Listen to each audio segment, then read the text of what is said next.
The 7th annual Cajun Nationals at State Capitol Raceway near Baton Rouge, Louisiana. This sprawling facility filled to overflowing with race fans from throughout the United States who came south for one reason, and that is speed. And these fans have not been disappointed throughout qualifying. Some of the most spectacular action that has been recorded in drag racing history has taken place right here in Baton Rouge. In qualifying, Don Prudhomme, the former four-time world champion, brings his new Pontiac Trans Am to the starting line against Trip Shoemake. Shoemake with problems off the starting line. He brings the car under control, but Don Prudhomme has no problems. The fastest run by a funny car in history. Yeah, I had that ever-loving feeling today about it. The car run 43 yesterday, and we're the first ones to run 240. It's nice to be the first one to run 250, regardless what Beadle does. And you just took the #1 spot from Beadle with still one session to go. Decent, yeah, I'm real happy about that. But Raymond's no slouch. We're going to have a tough race. Okay, congratulations again. That could be a national record if you back it up. I think that's dynamite. Thank you. All right, and bonus points that go with that towards the World Championship. I haven't seen the Snake smile like this in a long time. Coming back after a horrendous fire, the last race of 1981, 250 miles an hour. About time. Don Prudhomme has not had a good season for the past couple of years, but a happy man he is. NHRA rules require a backup run. Within 1%, Don Prudhomme must run to establish that 250-mile-an-hour pass as the new national record. Here in the final qualifying session, it is Don Prudhomme against Raymond Beadle. Prudhomme, the #1 qualifier, he must run within 1% of 250 miles an hour. And he does at 247 miles an hour plus. Don Prudhomme establishes a new national speed record for funny cars. Yesterday I would not believe that tomorrow the sun would shine.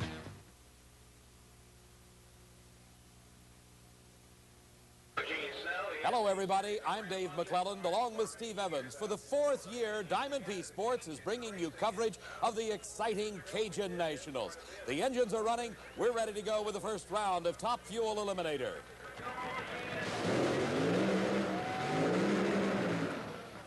The first race today finds the longtime veteran Gene Snow matched against the rising young superstar Mark Oswald, driving for the team of Candies and Hughes.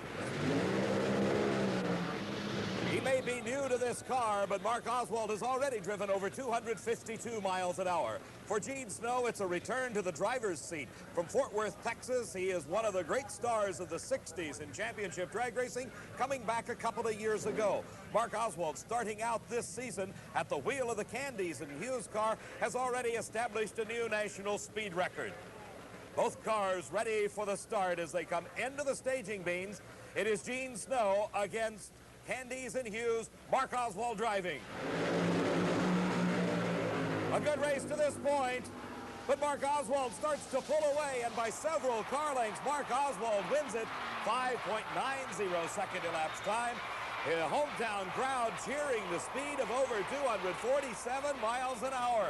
So Candies and Hughes from Houma, Louisiana, just about 40 miles away from Baton Rouge, win their first round race. The next match finds Mark Niver driving for Johnny Loper against Shirley Muldowney. Mark Niver, starting in Top Fuel Racing this season with the car of Johnny Loper from Phoenix, Arizona, will be racing the only person ever to win the Top Fuel World Championship 2 times, Shirley Muldowney. Her son John backing her up after the burnout, getting set for this race with Mark Niver. Right, you race Mark Niver first round. How do you approach that? I'm not worried about it. That's what you mean. And then where do we go second round? Who do you feel you face? Second round, I think Lucille will be there. And I think the pink car is going to win the race. You've had 3 Top Fuel races in your career. All 3 have been against Shirley. She's beat you all 3 times. And here she says, you're no problem first round. Well, I hope that isn't true. We'll see. We had some tuning up to do. We ran during the heat of the day and ran good. So we're optimistic. I don't know. Yeah, we're optimistic. He'd best be optimistic because Mark Niver, driving for Johnny Loper, has got his work cut out for him as he races Shirley Muldowney, the winningest woman in motorsports history. 2-time world champion. She has taken on the best and defeated all of them. But now her thoughts are on this race and this race alone, as Mark Niver will be trying to pull off the upset of the event thus far. And Mark Niver has some problems off the starting line. Shirley Muldowney through the finish line. Some smoke out of the car indicating possible internal engine damage. But for Shirley, a big win, 5.83 seconds. Her speed, 234 miles an hour. And Shirley advances into the semifinals of the Cajun Nationals. The engine started in the next pair of cars. Gary Beck from El Toro, California, will be racing against Oregon's own Jim Barnard. After her first round win, Steve Evans has had a chance to catch up to Shirley Muldowney and ask her about the next round. If you had your choice in the next round, who would you rather race, Jeb Allen or Lucille Lee? Make a difference to me. Obviously, Steve, Shirley doesn't care. She has confidence in her own ability and in her own car. But now all eyes are directed to the starting line as Gary Beck, finishing number 2 in the world last season, will be racing Portland, Oregon's Jim Barnard on the national championship trail for the first full season. Barnard from Portland has qualified very well at this race. You came in here on Friday, the north wind, and blew strong, number 2 qualifier, and then you've just been kind of hiding back here. We haven't seen you on the starting line. That's right, Steve. We've ran real good. We haven't hurt many parts. We're in a position right now that we want to stay. We're number 2. We won't run either Lucille or Shirley until the final round. We feel that out of the race, they are the ones that are going to give us the best race all day long. The number 2 qualifier, Jim Barnard, very confident against Gary Beck, and a red light start for Gary Beck. Jim Barnard automatically wins this race. Disregard what you see. The race was decided at the starting line as Gary Beck left the red light glowing, indicating he left that starting line just a hair too soon. As we watch again, you can see Beck perceptibly ahead of the green light, and that's what cost him that race. Jim Barnard, the upset winner over Gary Beck. Dave, Gary Beck was unaware that he red lighted until he was told down here, so you weren't gambling, really. No, really. I saw yellow, but the staging light was blinking, so I must have backed out of it or something. A little overstaged or something. Yeah, it wasn't clicking just right, so I don't know. You always got a very fine light, though. You're going to red light once in a while. I guess so. Well, Gary Beck, obviously very disappointed. He won this race a couple of years ago. Would like to have done it again. This man also a Cajun Nationals winner. He is the defending Top Fuel champion, Jeb Allen, the reigning world champion. But he's got his problems here at the 7th annual Cajun Nationals event. He comes to this race with a brand new car. One of the most difficult things is to get a new car sorted out at a championship event. A brand new race car, not even painted yet. That's the mount for defending champ here at the Cajuns, Jeb Allen.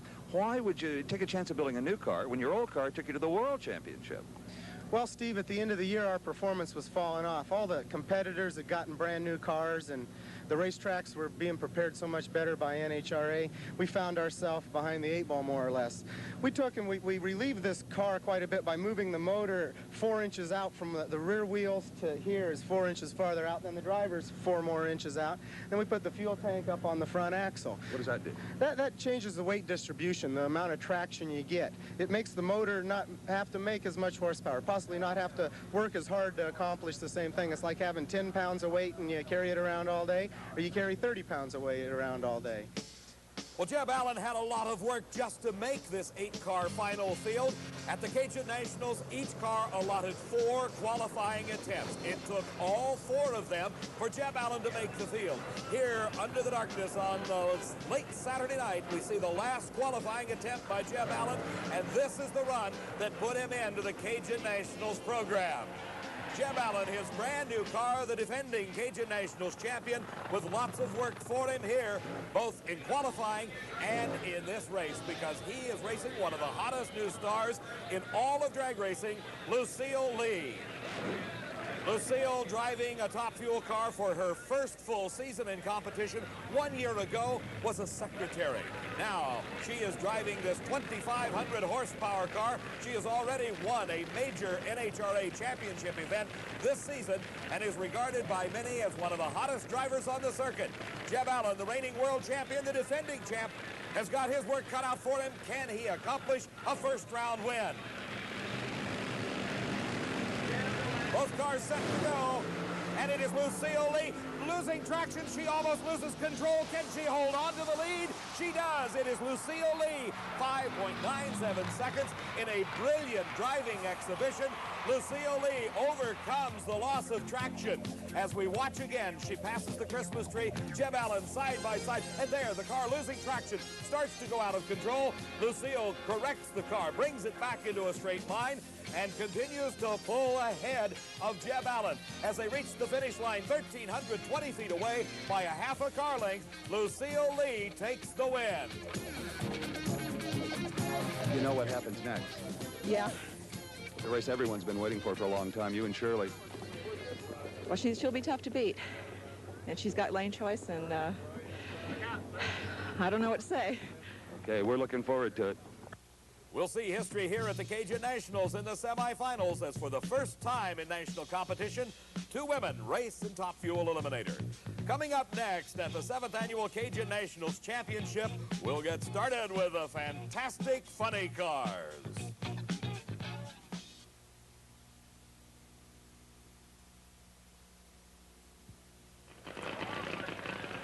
Baton Rouge, Louisiana, home of the Cajun Nationals at State Capitol Dragway. I'm Dave McClelland along with Steve Evans. The temperatures are in the 90s and you can hear the engines running as we get ready to go with funny car racing.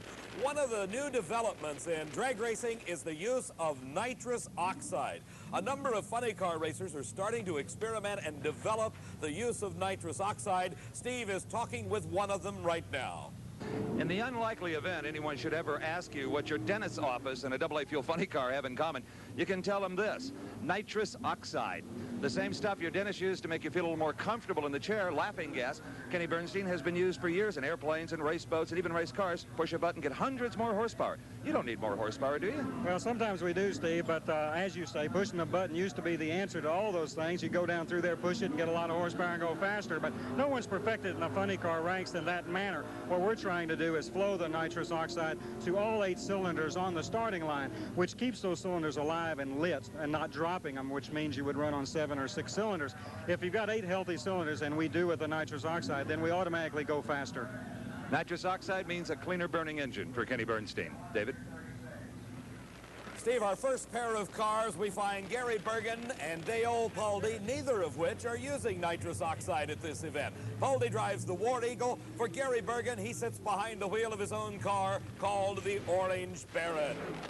Bergen out of Stanton, California, a former national champion. Dale Paldy, also a winner several times on the NHRA Championship Trail, with a car that is regarded almost as a work of art, this the fabulous War Eagle. Car owner Mike Hamby climbing under the back of the car. There may be some problems. The crew coming in, starting to get underneath that car. We're looking as Mike Hamby is changing the setting on the wheelie bars. These are the cars that help keep the car under control should it go into a wheel stand. Dale Paldy, the driver, deciding they didn't like it where it was. He got his crew chief and car owner Mike Hamby to change the angle of those wheelie bars, allowing the car to come up even less off the starting line. For Gary Bergen, he has no problems. All he's doing is sitting very patiently and waiting while all the work's been done on the War Eagle. A great race, but something goes wrong for Paldy, and it is Gary Bergen. His elapsed time, 6.19 seconds, a roaring 243 miles an hour as he eliminates Dale Paldy and the War Eagle. The electric starter hooked up to the 2,500 horsepower engine of Al Sagrini as the fiberglass body is lowered over the tubular chassis as he gets set to go for his round of racing against the reigning world champion Raymond Beadle, his car coming to life. Raymond using nitrous oxide on the famed Blue Max. Steve is caught up with Dale Paldy. What went wrong? Dale Paldy, a great move up the starting line, then nothing. That's about what happened. The fuel shut-off lever vibrated loose. Fuel shut off, just shut the fuel off on the thing. When I felt the engine just die, I just shut the throttle off completely. One of those $2 part failures. Yeah, that's about it. A tough break for Dale Paldy, but now no one is thinking about that. They're concentrating on the next race. It is Easton, Massachusetts' Al Segrini, the winner of the Winter Nationals Championship. As he checks over his engine to get ready to go, Segrini will be faced with the defending world champion 3 times in a row, Raymond Beadle. His famous Blue Max uses nitrous oxide, and he qualified number 2.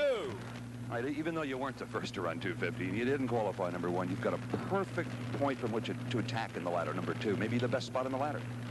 Well, we kind of looked at that running that last run last night because we thought if we were number 1, that was good because we'd pick up the Pioneer money and the Budweiser bonus, but also we'd have to run Billy Myers probably 2nd round, so the look of the draw is we're better off where we are. You stay away from Meyer and Prudhomme until the final if you get that far. That's right.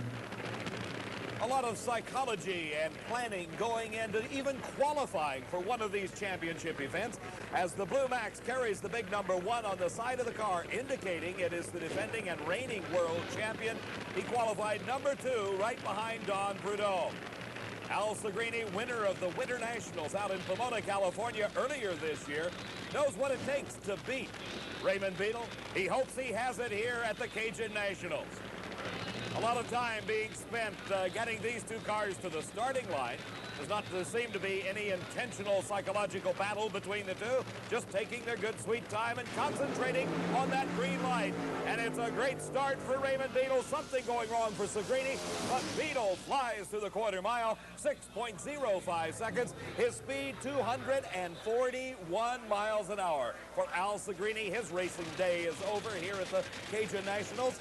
He coasts to a stop as something goes wrong. Raymond Beadle turning off to go back to the pits to get ready for the next round, as here is the number 1 qualifier, the Pontiac Firebird, the brand new car for Don Prudhomme, the fastest man in history at 250 miles an hour. Dave, Raymond Beadle came out of the car and said, was that a 5? It was a 6.05. Okay, well, I knew it run pretty good. I thought it might have been a high 5. It shook a little at the top low gear, though. All the rods are still in it and all the parts still attached. It's a new motor, so I think we'll be all right. Let me ask you something. We'll get a shot of it. What is this on your helmet, Raymond? It's a microphone. We're fixing to put a new deal in the car so we can start talking back and forth today on them, because like the other day we had a little oil leak in the pans, and I could see it and he couldn't see it, and we're just having a little trouble sometimes with just hand signal communicating. Maybe we'll kind of make a step forward. A little Indy racing comes to drag racing. Well, we'll try it anyway. Okay, you've got Poldy next round. Okay, that's all right. Sorry, Perkins. We'll be all right. Continued innovations from Raymond Beadle and the Blue Max. Coming to a shaking stop after his burnout is Johnny Pott, the driver of the car owned by Larry Kugel. They call it the Sting. Here's the man that qualified number 1 and set a new national speed record of over 250 miles an hour, Don Prudhomme. You would think that Prudhomme in that number 1 spot at 6 seconds flat is very confident going into this first round race. Well, on paper, looking at the ladder sheet, it's Raymond Beadle, Billy Meyer, the cars to beat. But you've got a tough one in the first round. They're all tough. Huh. You know, you better believe they're tough. If they're qualified out here, they're plenty tough. You know, I've been in this position before. This isn't my first time, and I know what it's like to be sitting on low ET and have a dark horse come up and put you away. You don't want to think that way, but those things can happen. But I'm out there to run my own race. I feel real good, ate a good breakfast, and I'm ready. We hope the good breakfast pays off for Don Prudhomme as he comes up against Johnny Pott. This is the first round of racing here at the Cajun Nationals. Prudhomme has already established the record at 250 miles an hour. The first man ever over that magic 250 mark in a funny car. It's Johnny Pott and Prudhomme off together. Pott holding his own at this point. And Prudhomme pulls away at the finish with a tremendous charge at the end at 242 miles an hour. But real problems for Johnny Pott in the Sting. He spins it out in the shutdown area, the car on fire. The NHRA Safety Safari crew immediately on the scene, spraying it with water. The emergency hatch opens. Here comes Pott trying to climb out of the car. The safety crewman wearing the fire protective gear. He is out of the car. He's standing up. He is okay. It is Johnny Pott nodding to the safety man. He is all right. He walks away from the car. We watch again. You see Prudhomme has a tremendous lead. The smoke starts out of the car. Then comes the fire. Pott is now inside that car. It is blazing away. The parachute behind it burns off at that point. He starts to lose control. Pott begins to waver from side to side. As the flames lick from behind the car, Pott throws the car into a spin in the shutdown area, spins it out and comes to a stop. Johnny Pott doing a masterful driving job, keeping it under control on the pavement. Steve, what's going on now? David, as you saw, the John Pott-driven car just exploded just past the finish line. We are on the scene right now. And as you can see, the car is sizzling and popping. We're looking right now for John Pott. And don't see him. There he is. In the orange shirt is John Pott, the black fire suit. He is okay. Got a quick check from one of the members of the emergency crew. But as you can see, there is oil all over the place. We'll try to get a word with Johnny Pott if we can. John? First of all, you all right? Sure, just fine, just fine. Got a little hot in there for a minute, but I'm all right. That's your first fire? Yeah, it is. Is it really? Yeah, it is. After a career like yours? Very first fire. Well, that's an amazing I've been careful. I'll say. What happened? Got out about 800 foot and it kicked some rods out of it and, you know, getting all that oil and she smears oil over that hot motor, you know, it gets on fire. So when you break rods, that punches holes in the pan, the oil escapes, the headers light it on fire, and there you go. Yeah, those headers are cherry red. You can't see with the body down, but in the lights they're cherry red. The oil hits them and wham, it's on fire. A few years ago, with all of the safety standards we have now, you might not have walked away from this. Oh, absolutely. The safety that's involved in the sport now is, I mean, it's you can't put it into words. The hole in the side of the engine, a very expensive explosion for Johnny Pott and Larry Kugel. As they clean up the track here at Baton Rouge, Trip Shoemake and Billy Meyer getting ready to go at the Cajun Nationals.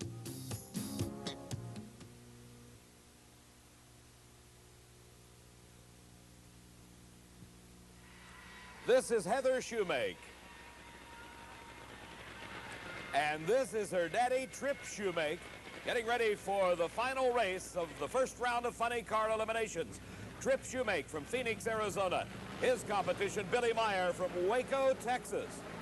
Billy, number 3 qualifier here, will be racing against Trip and the brand new car of Johnny Loper.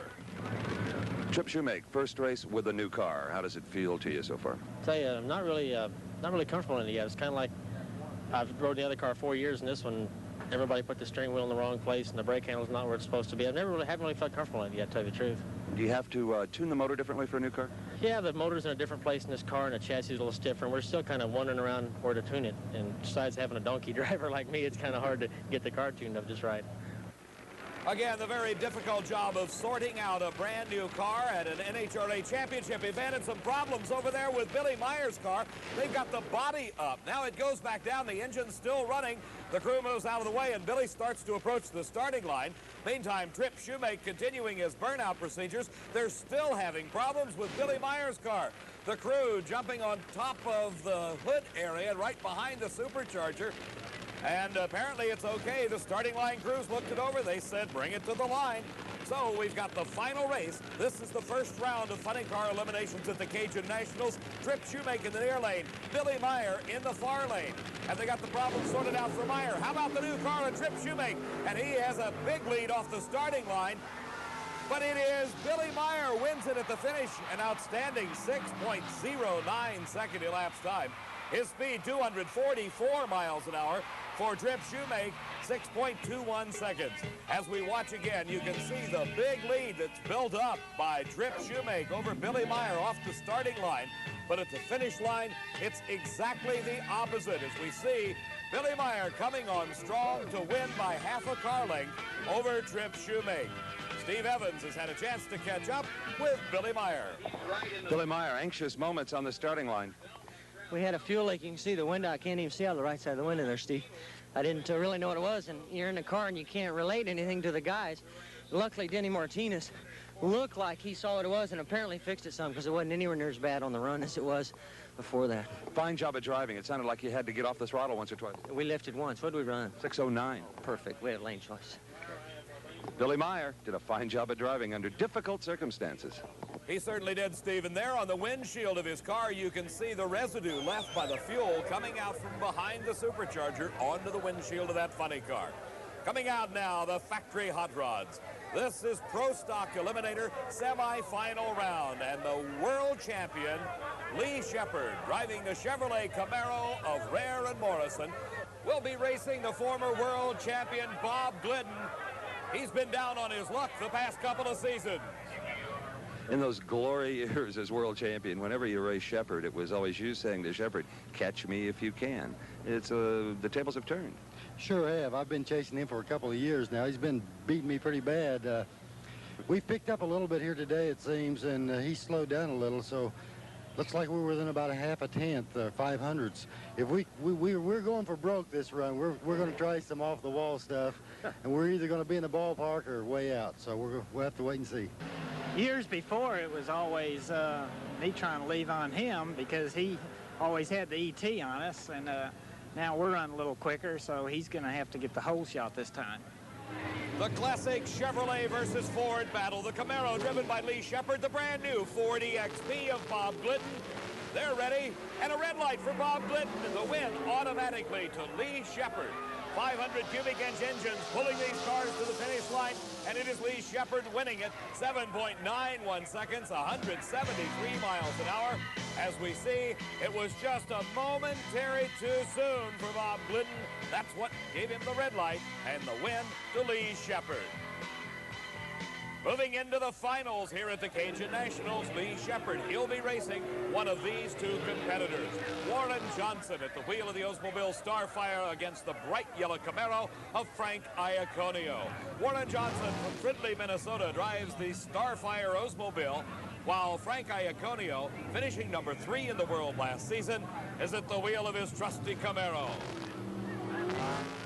All cars running with a 500 cubic inch maximum. 2,350 pounds is the weight. Warren Johnson just a little bit sideways off the starting line, giving a big advantage to Frank Iaconio. He takes it. You can see Warren Johnson has his hands full as the parachute comes out, but he comes to a safe slowing stop as Frank Iaconio wins that round at 7.94 seconds.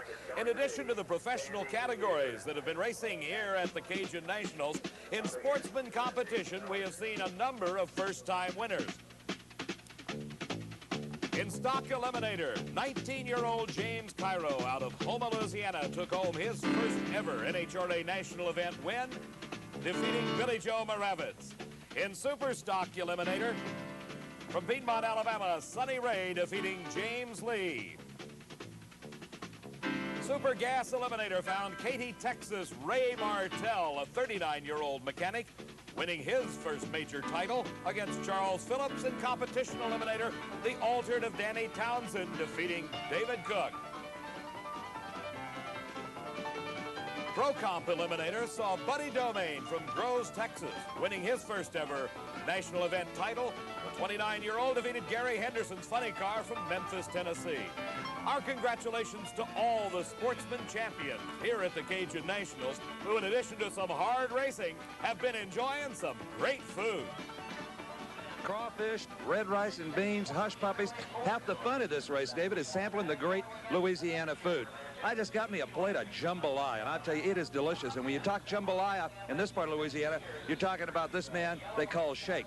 Shake, what is in this jambalaya? We have chicken and sausage, rice, celery, bell peppers, and I guess about 21 different things that we put in it, seasonings. How long does it take to cook it all in this huge pot? This 100-gallon pot takes 6.5 hours. You got a bigger pot than this? Oh, yes, I have 350-gallon pots.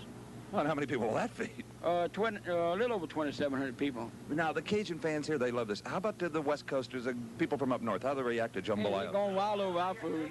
Is that right? Yes, sir. They love, they're coming in here. We're selling it. We have a lot of people, from the West Coast talking about our foods, and they're really eating it up. All right. Well, you may have to cook up another pot. Why don't you hold this microphone? I got to eat this. Oh, boy, this is some big piece of hot sausage right here, huh? Oh, yeah. Go at it. Right off, McClellan. A little chicken over here. Yeah, we have chicken here and rice. Wonderful.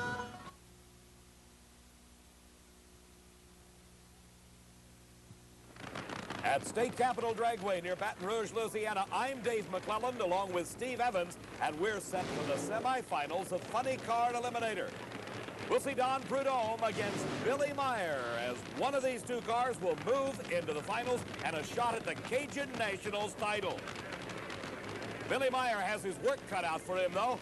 His competition, Don Prudhomme, has already set a new national speed record of over 250 miles an hour. The burnouts are completed by both drivers. All the concentration now put on the electronic starting device known as a Christmas tree. The cars inch forward into the light beams across the starting line. The switch is thrown, the green light comes on, and up in smoke goes Billy Meyer. Don Prudhomme streaks for the finish line. 6.10 is elapsed time, 246 miles an hour, his speed at the end of the quarter mile. And for Waco, Texas, Billy Meyer, his day of racing is over because the car lost traction right off the starting line. You saw Billy try to recover. He was unable to do so, and Don Prudhomme moves into the finals. 6:10, 2:43, Snake. That's not real good. You know, it might sound pretty decent, but we need to run a little bit harder than that to whip with Beadle right now, I think. The tower tells me you're really tuned up. Your driving, your reaction was dead on. Yeah, well, I was a little late last time. I had to make up for it that Meyer's no fool. Well, here we... That's okay, no big... Now, on the starting line, Raymond Beadle, the Blue Max, he told me in the lanes that he is really going to step on it and go for lane choice. Oh, yes, yeah. Raymond's tough, and so's Myers, but, you know, every round's a new round, so it's going to be interesting. All right, let's go back to David on the starting line and find out who will race Don Prudhomme in the final round. Steve, this is the first time since last August that Don Prudhomme has made it into the finals of an NHRA national event. He will be running one of these two racers, either the Orange Baron of Gary Bergen from Stanton, California, or the famed Blue Max. That's Raymond Beadle, the reigning world champion. Bergen creeping forward into the water, getting set for his burnout. At the rear of the car, you see the two parachute packs. Bergen is one that believes in double safety. If one parachute doesn't function, he's still got another one to help bring him to a stop after his 240-mile-an-hour run. Raymond Beadle qualified number 2 here at the Cajun Nationals, and in this semifinal round, Gary Bergen has a tough chore. We asked him about it. You're racing Beadle. Do you hope that he just makes a mistake and you run your own race, or are you going to pump it up and try to match ETs with him? Well, I think we've learned in the long run that it's better to get down the racetrack and let him beat you. Or beat himself. Absolutely. You know, in other words, if you smoke the tires or something breaks on your car, then you beat yourself. If you get down the racetrack, then he's got to beat you, regardless of how he does it. So Gary Bergen has his plan figured out as to how to beat Raymond Beadle. Raymond Beadle is trying to figure out how can he advance past Gary Bergen and meet Don Prudhomme in the final. Raymond Beadle and the Blue Max crew, some of the most innovative people in drag racing today. As we know, he is using the newly developed nitrous oxide systems on the Blue Max. The Ford EXP body nestling around that 2,500 horsepower engine. As he talked with Steve Evans a bit earlier, you saw the utilization of a two-way radio system between the driver and the crew chief, Dale Emery. Constant improvement of these very exotic race cars. They weigh about 1,800 pounds with 2,500 horsepower, and it's a red light for Gary Bergen.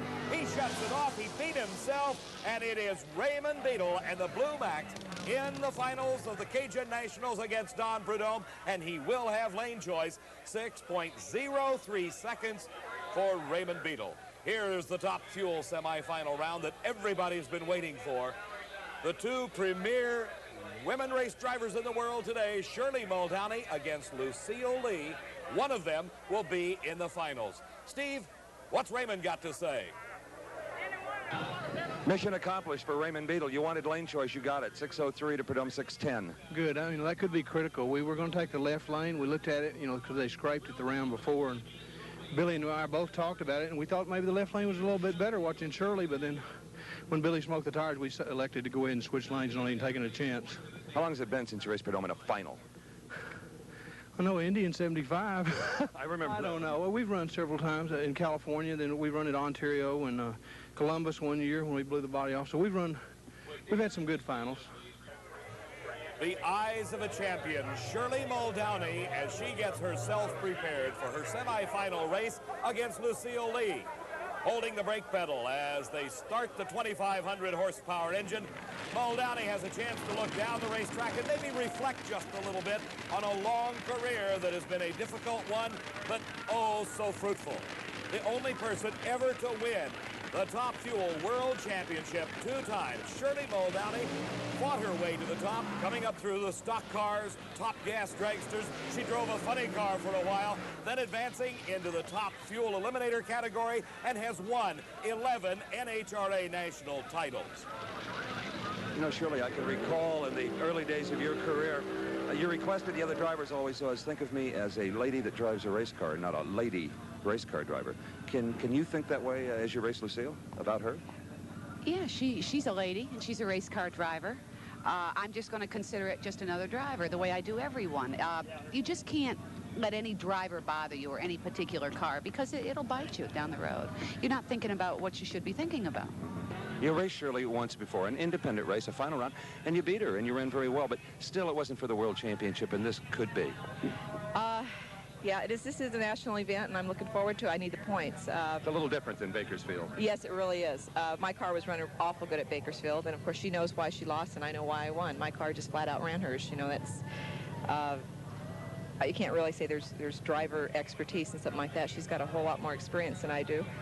So I feel that's how it's going to be out here today. If I beat, then my car just flat out ran hers, because she's an excellent driver. The ladies in the stands can't lose this one. They sure can't. The only way that Lucille Lee can gain that experience is to do just what she's got to do, race against Shirley Muldowney here at the Cajun Nationals. Car owner Mark Danicus checking everything over at the last moment to make sure all is right with the car. For Shirley Muldowney, her crew of Ron Tobler and her son John Muldowney doing exactly the same thing, making sure that this 250-mile-an-hour Charger is ready to go.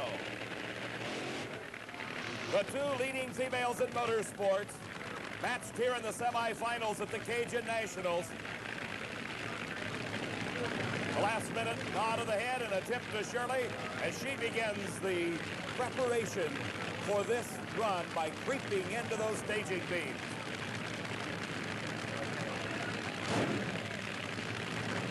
Will the years of experience for Shirley Muldowney pay off? We'll find out.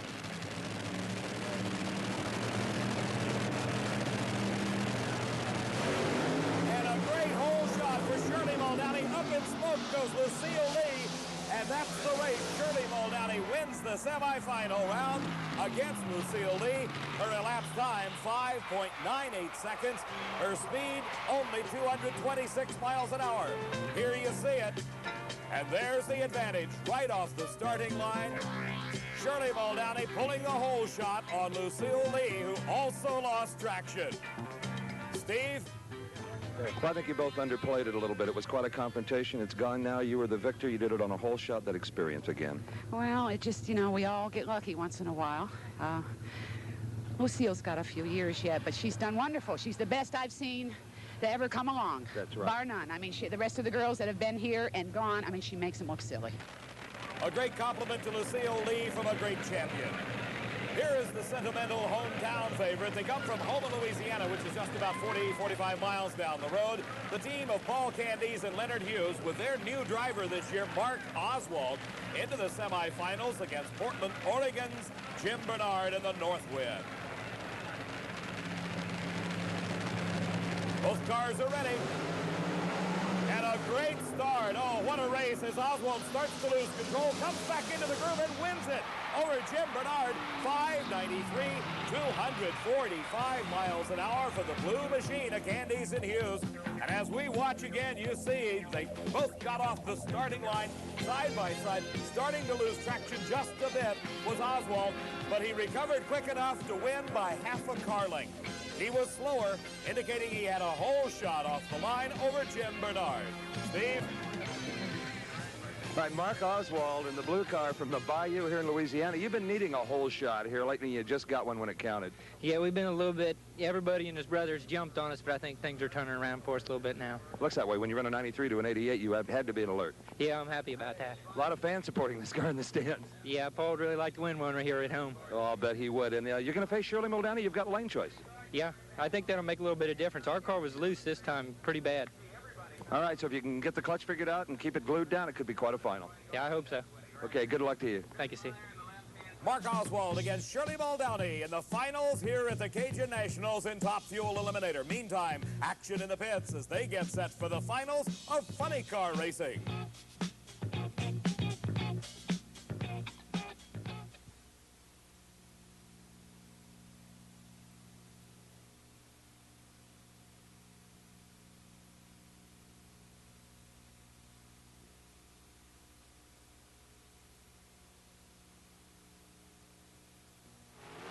The finals at the Cajun Nationals. In Pro Stock Eliminator, a pair of Chevrolets. From Totowa, New Jersey, comes 35-year-old Frank Iaconio. He's racing against the reigning world champion, 37-year-old Lee Shepard from Arlington, Texas. Both professional racers, both in 1981 Camaros, 500 cubic inch engines, 2 4-barrel carburetors running on gasoline. The best at the Cajun Nationals, Lee Shepard and Frank Iaconio. Who will win the title? Off the starting line, they leave together, and it is Lee Shepard beginning to pull away. And he does, by a car length, win the Cajun Nationals title, 7.90 at 173 miles an hour. As we watch again, you see the two cars leave the line side by side, but then the Rare and Morrison Camaro pulls it out by a car length at the finish line to give Lee Shepard the Cajun Nationals title. Well, with any luck, Lee Shepard will continue to meet like this at the far end of racetracks all over the country, as we did at the World Finals. The world champion wins another one. Well, thank you, Steve. I hope we continue this. We just really had a lot of luck, and things been going good for us today. 790 to a 793. He's tough. Yeah, he is. He's always tough, and I'm sure he'll continue to be. The showdown in Funny Car Eliminator. Raymond Beadle, the reigning world champion for 3 consecutive years, has held that title against Don Prudhomme. From 1975 to 1978, Don Prudhomme won 4 consecutive world champion titles, dominating funny car racing like no other man until Raymond Beadle came along. But the thoughts are not on world championships now. They're concentrating on the Cajun Nationals win. The number 1 qualifier, Don Prudhomme. The number 2 qualifier, Raymond Beadle. Who'll win it? And it is Raymond Beadle pulling away at the finish. 6.08 seconds his elapsed time. His speed, 239 miles an hour. And what a close race. This is what funny car racing is all about. As Don Prudhomme valiantly trying to catch the streaking Raymond Beadle, but he doesn't, as Raymond Beadle defeating the Snake for the funny car title. All right, Raymond Beadle gets a sock off. Prudhomme comes over, gives him a handshake, said, "What'd we run?" Raymond Beadle, a 6:08. You are the Cajun Nationals champ. Well, we won once before, so hopefully they say things come in 3. This is Atlanta, Bristol, and here, so maybe it'll come in 4s. Well, you burned it a little bit, but who cares at this point, right? You're here to win. You got to sacrifice for the Snake. I mean, he don't come easy. I mean, anyone that runs him knows that. In fact, anytime someone asks me who's my most feared competitor, I always say him, because everyone says, "Where's he been?" He's been right here. In the Top Fuel final, we find the rising young star matched against the crafty veteran. In 3 years of professional race car driving, 29-year-old Mark Oswald has now made it into his first ever NHRA final. He looks over at his competition's 41-year-old Shirley Muldowney. She's got to be the favorite coming into this race. She holds low elapsed time. She is the number 1 qualifier, but can she beat Mark Oswald? A great race off the starting line. Shirley's built up a bit of a lead. Can she hold on? But no, here comes Mark Oswald. And look, the tire flew off the right front wheel. Mark Oswald's got the car under control. Paul Candies congratulating his crew as Mark Oswald, at over 252 miles an hour, wins his first ever NHRA title. Side by side at that point, Shirley Muldowney and Mark Oswald, but at the finish line, it's all Mark Oswald. Your first NHRA national event victory. Congratulations. Thanks a lot, Steve. I'm just really happy to win here at home for Paul and everybody. Oh, they're pretty happy, too. Did you think you were going that fast? 2 blues in the final. 2 blues in the final. Raymond Beadle, the funny car champion, joining Mark Oswald. It was really getting with it down there. When it threw the tire off, I had a good idea. Did you ever see Shirley down the racetrack? Yeah, she was out on me a little bit in low gear, I think. You know, it was real even for a while, and then when I shifted it, I just got out on her a little bit. It was a really good race. And a great race it was here at the Cajun Nationals. Our Diamond P, congratulations to all the champions.